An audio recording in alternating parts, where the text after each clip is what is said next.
Таргун тахал.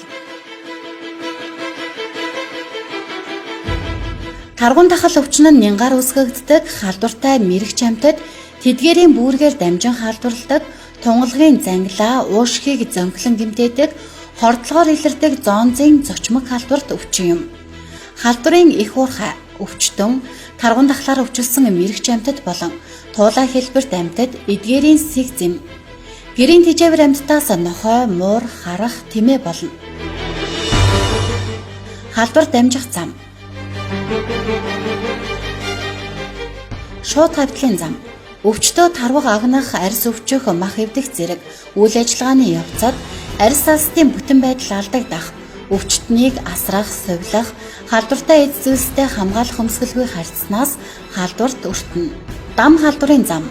Шимэгчд хазуулсан тохиолдолд халдварлана. Агаар туслын зам. Таргун тахлын уушгины хэлбэрээр өвчлсөн хүнээс хүнд дамжина. Хоол хүнсний зам. Таргуны түүхий эд эрхтэн дутуу боловсруулсан махыг эмчилгээний зорилгоор болон хүнсэнд хэрэглэсэн тохиолдолд халдварлана. Таргун тахлаас хэрхэн сэргийлэх вэ?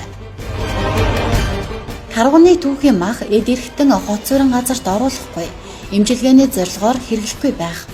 Тарваг болон мэрэгч амьтны бөөс бүрэгт хазуулахаас сэргийлэх. Олноор өгсөн мэрэгч амьтад болон тарвагтай таарвал гар хүрэлгүй мэрэгжлийн байгууллагад яаралтай мэдэгдэх. Тарваг агнахыг хуулиар хоригдсон тул агнахгүй байх. Таргун тахлын үед илрэх шинж тэмдэг. Амьсгалын замаар халдвар авсан үед өндөр халуурах, цээжээр өвдөх, ханиалгах, цустай цэр гарах, амьсгаадах.